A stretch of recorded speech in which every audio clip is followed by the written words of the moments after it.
why don't we bring in our guest? Should we? He's very prompt. Damn it all! We're gonna have to work on our transition You put the here. old band back together. What the hell? Yeah. We're just having a farting contest at the studio. God, you bring us live. My God. Well, I swear to God, man. Ginger, Jack, and Eric. It's so nice to see the cream of the crop back in there. Well, when I reached out to you about, I swear to God, you got to do voiceovers, Jim. That voice, man, I got a boner. It's remarkable. Oh, thank you. Yeah, Your radio voice. They've been saying that for years. It's just that, nobody, once I get to work with them, they're not really into it. But David, we were talking earlier before because I picked the Forevermore record in one of my picks. Oh, my wedding song was a song Easier Said Than Done. And I remember talking to you backstage, and you go, I have a special version of it. It was a violin version, I think, just for Japan. It wasn't even released yet. Yeah. So you said, I'll give you that version. So no one ever heard that. That was before that was even released. So it didn't work out. It didn't work out my marriage, but I don't think it was because of the song. It's not a fucking I'm just song. thinking, no, Jim, please. See, I can't afford it. I'm just thinking maybe if I get married again, should I use Slide It In as a song? I don't know. Slow and easy. But right, slow and easy. Particularly shopping for furniture, I understand, is also another fucking. If you had a song, what's new? If you had a song slow and short, how are you, David? If you had a song slow and short, that'd be better for me. But short and sweet. Yeah. Not so Fast sweet. and disappointing. Sorry to hear that, Jim. That's okay. No, how are you, Donnie? How are you doing, man? A long time. Yeah, by the way, having a farting contest is the perfect way to warm up for to be with the three of us. We were hoping to bring a little bit of class to this show. We could do a blazing sad segment. It would be great. Eddie, how are you, my darling? I'm good, DC. We, of course, had a chance to talk a week or so ago on the radio show, and I told you about this happening, and you said that you'd love to see James and Wolverine, as you called him, once again. So we are all convened here on YouTube. Got rid of all of the big old fluffies. I saw a picture of myself the other day from Purple Days, and I had these fucking huge burners going on. I'm surprised I could even. It was dangerous to light a spliff near them, I think. Well, we should point out you're freshly coiffed now. The new hairstyle is all the rage. It's the old silver snake, gray snake. # embrace the fucking gray. It was. I've been tempted to do it for a while, and last year was such a challenging year. I was on so much medication that it really crisped my hair. It was, I look like a terrible Norwegian death metal band or something that they've never heard of conditioner. So it was kind of perfect time to embrace the gray. Fucking Eddie's at it. Don't you talk bad about my Norwegian metal bands. Eddie, this is no time to go to the bathroom. Yeah. No, I just realized that I didn't plug my computer in and my power's about to die. I had to get my power cord. I didn't plug the computer in. I was on battery the whole time. Freshly. It was, there we go. Funny. What was amazing was trying to find somebody with the balls to actually cut the hair, because if it was announced there would be potential death threats, because it's been such a long time, but it's fun. I'm enjoying it. Funnily enough, I need a cut, which I never thought I'd in myself saying, but I've got my hairdresser flying in on Sunday, so next time we speak, I'll be freshly coiffed. Only David Coverdale flies in a hairdresser. Like, I go to Supercuts, David. You fly in a hairdresser. That is brilliant. Where do you fly the hairdresser from? Where do they come from? Los Angeles, darling. Los Angeles. It's a modest flight. It's a short flight. Southwest, $50. It's a easy. Short flight, yeah. And he's a doll, too. But the girl, if you'll excuse the expression, the girl who did me, is a charming girl in Reno, and she had the balls to actually cut off, and I'm going, Jesus Christ, I was up to here sitting in a chair, I was up to here with hair, You know, it was seriously long at that time. I think, yeah, I'm sorry if it pissed people off, but I am who I am. You know. Do you like it? Do you like it this way? This length? Yeah. I like it. Yeah. I can actually run my fingers through it rather than getting them caught, you know. Right. Yeah. It's sort of pretty. Hey, David, you talk about David, you talk about Jim doing voiceover work with that voice. Your pipes, you actually had the great distinction of being the voiceover guy for a while on our old show, as well as other shows. And did you do a lot of voiceover work in your career? Because you've got the pipes for it too. No, I had a very, very close friend of mine, sadly departed, Alan Miller. He was, I've lost people. Peyton? No, you're I think I can see the guys there. Oh, there you go. Yeah. Yeah, they just put a picture up. I used to live at the Mondrian Hotel. Jim, you know this, opposite the Comedy Store. In LA, and I lived there for a couple of years, and I met the guy who owned the original New York Seltzer Company. Does that make any sense to anybody? Like flavored sodas, seltzers, or whatever. And Alan, I did. We were really we formed an out to lunch club. There's only 2 members. That was us, you know. And we helicoptered in. I said, I'll write a couple of jingles for you, but we'll keep it under the radar. So I was Richard Tater, or Dick, to the closest friends, and I wrote a couple of jingles for original New York Seltzer, and it went over superbly. So I did something in Brazil one time, a modest 10 grand on the way to the airport, which Ozzy was furious with before, but there you go. Sharon thought it was a crack. After Rock in Rio, the first one. And what else did I do? What did we pay you Rock for of that Ages. Oh. That's right. Oh yeah, Rock of Ages. Zero, dude. So yeah, bag of zlotys, I think it's rubles. I don't know, some fucking lira. I don't know. You guys, man. But no, I did something too for the musical Rock of Ages. Yep. I did the intro piece for that. Yeah, but yeah, that's something that I'm talking to people about. It's so interesting. I'm getting people approaching me wanting the rights to my voice, both speaking and singing, which is all part of this pretty revolutionary AI business that's going on, you know. So, and I never thought in my wildest dream that somebody would be offering me serious dough for the rights to my voice. It's just like something I wake up with. I actually sound more like Mr. Florentino on a morning when I wake up. My wife digs it, you know, hotel room service. But as the day goes on, you know, what the hell am I doing up at this time of the day? I should be napping, by the way, you lot. Getting the old snake out of his nest here. So David, let's ask you the question that so many Whitesnake fans are wondering.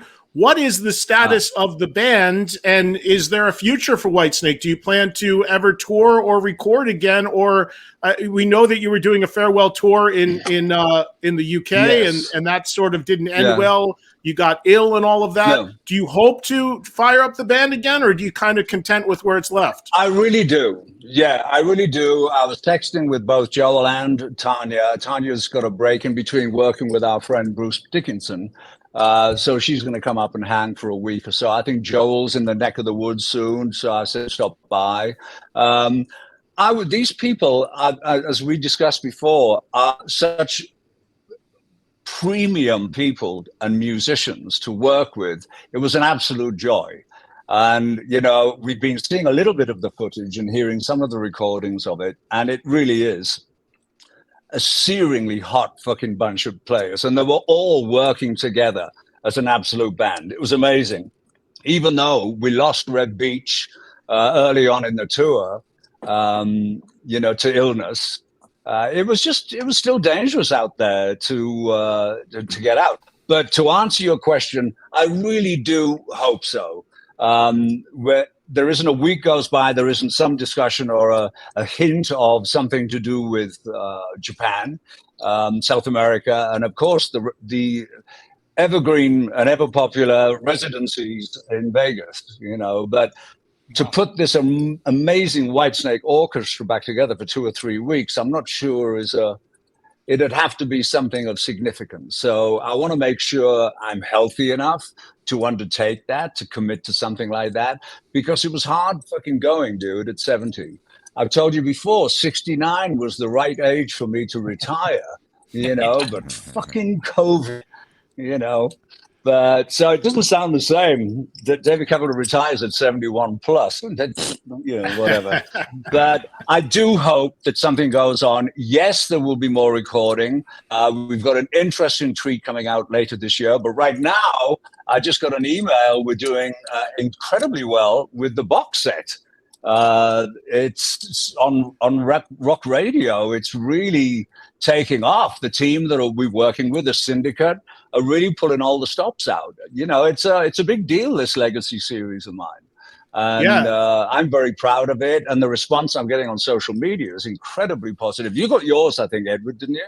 Yes. I didn't know you were getting the old band back together. we should mention that there have been tremendous Whitesnake reissues lately. You did the 87 record, you did Slide It In, and now you're getting into some of those later records. And Good to Be Bad, the new edition, which we just put up on the screen, still Good to Be Bad. Yeah. And it's just loaded with extra stuff, including a video interview that I did that's on Blu-ray in there with you, David. That's right. Yes. Out in New York that I completely forgot about. And you look dashing in 4K. You sexy bastard in 4K. I didn't fly in my hairstylist. I forgot my hair to fly in my hairstylist. David, that was the first. It was that great. was It's always in fun. That was at the Cutting Room in New York City. That's where we met. That was the first time we met. First time we met, Jim, wasn't it? Yes. Yeah, that was. Yeah, because Eddie's like, hey, I'm going to do this thing with David. And Doug, dude, just doing acoustic thing. I said, "Yeah, I'll come down," and it was Doug, amazing. Yes. I still have that I still have that footage on my phone. I have video of it, but you got it in 4K, so you don't need it. It was not. It was amazing. You could have been more complimentary when it was really. It opened me up. I was asked after doing. It was basically Polish radio after the wall came down and the Soviets went back to. Whatever the hell went back to, they left a lot of the places in a terrible mess. And I was doing promo for Restless Heart, and they asked if I'd do a couple of acoustic songs. And I go, well, I'm not fucking Simon and Garfunkel, but really, pretty much every song I'm involved in starts on an acoustic guitar and a piano. It's in my head that I hear what Steve Vai can do or what, and then it's up to them to take those modest 3 chords and make some amazing Whitesnake symphony. But then the heart in me, the romantic, said to Adrian, well, why don't we do songs that will be relevant to the Polish people for their start? And we flew into Warsaw. My God, the poor bastards. We were seeing all these like old concrete Soviet horrible characterless buildings, soulless buildings. And I'm going, man, these people have got such a hard job ahead of to build the country. So we did Too Many Tears, Falling, Sailing Ships, meaning, the optimism, spread your wings, and it's up to you to hold the key to your destiny. And of course, Here I Go Again, which just went over amazing. And I was in Poland last year. I swear to God, the country's like blossoming, blooming. It was just a testament to the strength of people when they work together as a community. And build the country. It was just beautiful to see. Hey, David. So for this new box set, is it obviously it's a remix, but are there re-records as well in there? Yeah, there's some stuff in there, but you were talking about earlier. I'm going to remix a lot as opposed to submix a lot or whatever you mentioned. But it's really interesting because I've always said, we always maintain the integrity of the original recording because some people just think this is the most precious thing. They got laid to Slide It In. They got their first whatever, So there's all of these things that I'm very respectful to. Hang on a second. I just saw my, where's that light's on? How come we Oh, there you go. There you go. Yeah, that's better. It's a bit more. Probably the only guy in the history of the show that will wear a tie, but that's why he's classy. Fuck yeah! But it's not really a tie. You don't want to see the back of it. But no, look, I brought in. There's a song, "If You Want Me," which was a tribute to Stevie Wonder. And I always thought, man, a lot of the riffs that I write or I'm involved with are basically influenced or inspired by horn sections, back in 40s, 50s, big bands. And just, turn them into like rock riffs or whatever. Mr. Page is one of those people. We connected amazingly on that style of riffing. But I put 2 saxes and a trumpet on there. So it really is like an alternate mix. And is that distracting? An alternate mix to the actual album one, I need glove bits. But I also found 3 amazing, beautiful Reno ladies. We call the Hook City Harlots. They let me call them that, as it were, which is very sweet. And they bring such a level of soul to, I think, maybe 7 or 8 songs on the alternate mixes stuff. Really, really fantastic. And I'm going to work with them on the revisiting Into the Light and the Forevermore thing. They're just too much fun to work with. Because, when you do what I do, you can basically do what the fuck you want. And that's precisely what I'm doing. Right. And nobody's going to stop me. Well, you've earned that. Why not? You've earned that. And, along those lines, it's amazing because we were talking a little earlier before you came on. We were all talking about our favorite albums you sang on, and all 3 of us had Burn on there. And Burn, amazingly, Burn, your first record, the first time anybody even heard of who David Coverdale was. Yeah. 50 years old this year. Our mutual friend Glenn Hughes is going out and playing it. When you think back on that, David, when you think back on that as a kid, I mean, they just plucked you out of obscurity and stuck you in one of the biggest bands in the world, right? Well, my local band members at the time wouldn't have called obscurity, although it is a good name for a punk rock band or a Norwegian death metal band. No, I had no idea that was on my journey. It was amazing and so courageous of those guys to give me that opportunity. It was just. It's still, when you think back, it's like, oh my God, I'd never made a record before, How old were you? Like you were like 20. Record. You were like 20, right, David? I got the gig for my 21st birthday, and it was announced when I was 22.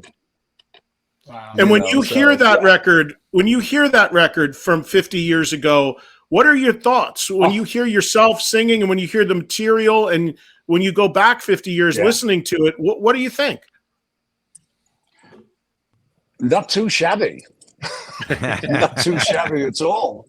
The talent that was just within that, and I'm very, very happy that Richie and I communicate through his beautiful wife. Glenn and I, of course, are in touch. I'm trying to sweet talk him into coming up. Maybe fly up with my hairdresser. And just do a sit down and video us talking about, because there are certain, what I've found over the years on my journey is you remember, I have a remarkable recall. It's incredible mental Rolodex. It's amazing. But then I'll sit down. I remember bumping into John Lord, God rest his soul. And I said, oh, remember so-and-so, so-and-so? And we'd crack up and he goes, yes, but blah, blah, blah. And I went, oh my God, I'd totally forgotten that. So to be able to sit down with Glenn and go over, the thoughts of it. And I can still remember him bursting through the doors with his sunglasses on an angle, this amazing lion's mane, a leather coat with a gray, probably fur collar. He had his Rickenbacker in a case and he just burst these swing doors. Sorry, I'm late. Oh, it was indelible memory. And I think it'd be really nice just for us to put on the internet for our recollections after 50 years. And I wish him every success. I love the Bluebird. We're unrighteous brothers. We had no idea. When I had to borrow a couple of Purple albums before my audition. And it was impossible to I wasn't a big fan of some of the stuff, but you could tell the musicians were breathtakingly good, But when this guy who worked in the boutique brought me in the Trapeze album, You Are the Music, We're Just the Band, I sat and listened to it and just went, why bother? I mean, his voice was just amazing. But what Richie said to me, it was probably one of the biggest compliments I've ever had, is that I have a man's voice. And that's what he wanted. And Glenn has a higher voice, as brilliant as it is. It's not that, whereas I could get into hot knife through butter at the nether region. Yeah, no, it's a perfect compliment, the two of you. Yeah. And were you cool? Blend. We would do all of that live. We do all that live in the studio. Wow. Yeah, so were you cool with that? Like sharing the lead vocal with him like that on that record? Were you up for that? You know, I said when I'd flown over, Glenn didn't know I'd left the band, and I'd gone to live in Munich, and I'd flown over for Ian Pace's wedding. And Glenn, we hadn't seen each other for a terribly long time. And he came up to me in the men's room. He's going, "Oh my God, that's so great to see you." And we're hugging and all this. Unfortunately, not in the middle of peeing. But, you know, he said, "I've got all these ideas. We're going to do it." I said, "Glenn, I've left the band." And it was a kind of, what moment? I said, "Yeah, I couldn't do that anymore." You know, it was my health and well-being, or, you know, Titanic time. You know? But you know, and I loved his first solo album. I play that a lot. You know, I thought he was saying "Call Me Black Swan," which is another giggle we had. I'm going, "I'm the Whitesnake and you're the Black Swan. It's so fucking cool." You know, and he's going, "What are you talking about? It's coming back strong." Oh, damn it! Hey, David. One of our. I've got to turn my tire. My batteries are running out. I know, right? I know. We there you go. One of our viewers wants to know if you would be willing to get up and celebrate with Glenn as he goes around and does his 50th anniversary of Burn. More than likely, if he comes our neck of the woods. Yeah, I mean, as I say, we text a great deal. And stay in touch. I stay in touch with Richie. So I have no connection with the other guys, you know. Miss John immensely. Yeah, I miss John Lord noticeably when I listen to a lot of the music we did. Oh my God, yeah, all of this. There's been some. When I worked with Jimmy Page, we wrote a song called "Take Me for a Little While," and what I did for most of that album actually was put myself at work. Jimmy's and my journeys were very, very similar in the emotional content, loss, etc. We'd both lost very important people in our lives and stuff. And I just wanted for the whole album, really, not just to sing from my perspective, my experience, but to equate Jimmy's too. You know, so it really was a 50-50 piece of work for Jimmy Page and for David Coverdale. And I curse COVID for the rest of my life because I couldn't get Jimmy and Andy to go into a studio, because once we got control of the album from Universal, who were really doing nothing with it, Eddie, as you know, I said, "You do the Jimmy Page mix, I'll do the Coverdale mix." And we sent him all the imaging, what we had for the box sets and the content because there were so many assets from bootlegs and, you know, rehearsal tapes and all that kind of stuff, which the hardcore fans love.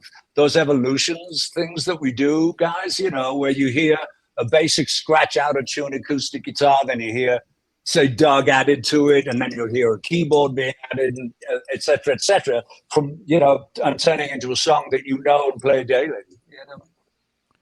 So you'll never get that as a box set or a reissue? You think the time's passed with that? I don't know. You know, I don't know where it's. I don't have time, Jim. That's the biggest problem, because now it's, of course, the 30th anniversary. It's 20 years that I've been working with Red Beach. Duh! I think that's the longest surviving member of Whitesnake surviving.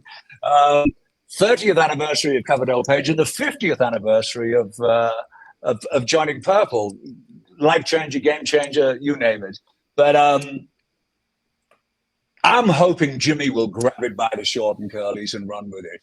I don't know if there's any more Zeppelin for him to do, and nothing would please me more than to see Jimmy do a Carlos Santana supernatural kind of thing, where he invites guest musicians to participate, and that the respect for Jimmy is remarkable and the legacy astonishing, as we all know.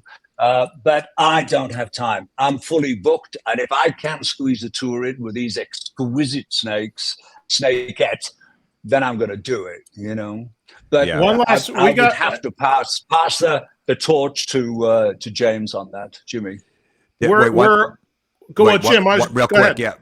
David, I don't know if you heard, Reb Beach did his debut stand-up comedy set on this Monster Rock cruise, and he was amazing. Has he no shame? He was amazing.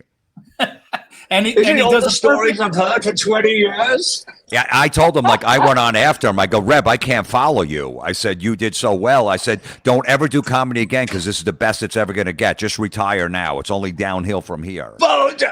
Oh, nice bullshit there, Jim. No, he was really good. He did. Are you serious? I thought, yeah. And he did a perfect he was doing Winger, the line. He did a perfect David Coverdale, I'll tell you that. Oh, he did a GC impression? No shame. Oh, yeah. Yeah. Okay, go on, Donnie. Your turn. Hey, David, I have one final question for you related to the Coverdale page record that I always wanted to know the answer to this. How did your name get listed before Jimmy's Coverdale page versus Page Coverdale? Did you flip a coin? Alphabetical. He stayed, we were in, I was at the Plaza in New York. He was coming in to remaster that amazing first box set. I can't remember the name of it, but it was the first box set he put together with the cornfields with the kind of extraterrestrial. What the fuck was the name? It's not Coda.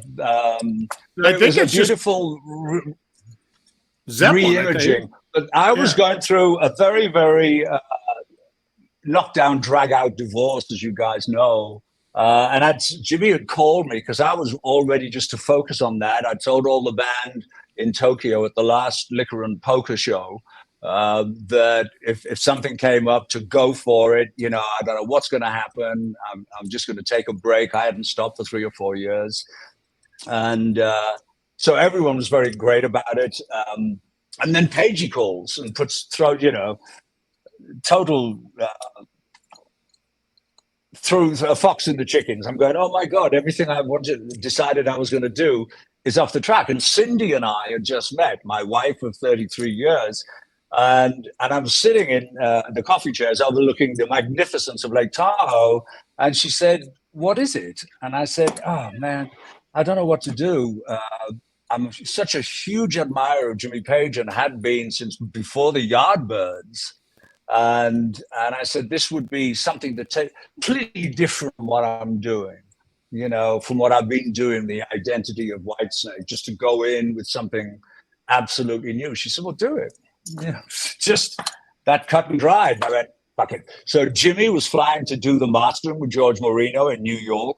And I thought, if I don't meet him halfway, this is not going to happen. So he was in one hotel, I was in another. We met.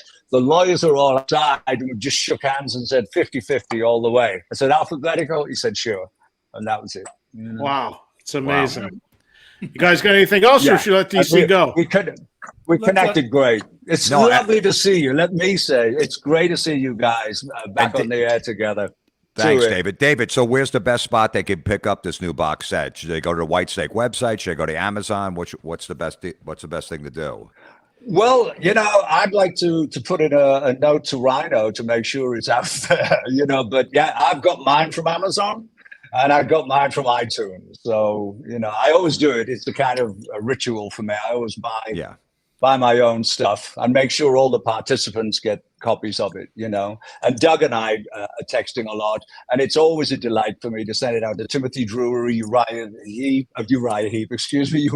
Duffy. He was named after Uriah Heep. He has a brother called Yes Eddie, Jesus. Chris Frazier, who's a foreigner, you know, Red, of course, the stand-up fucking comedian and sometime guitarist.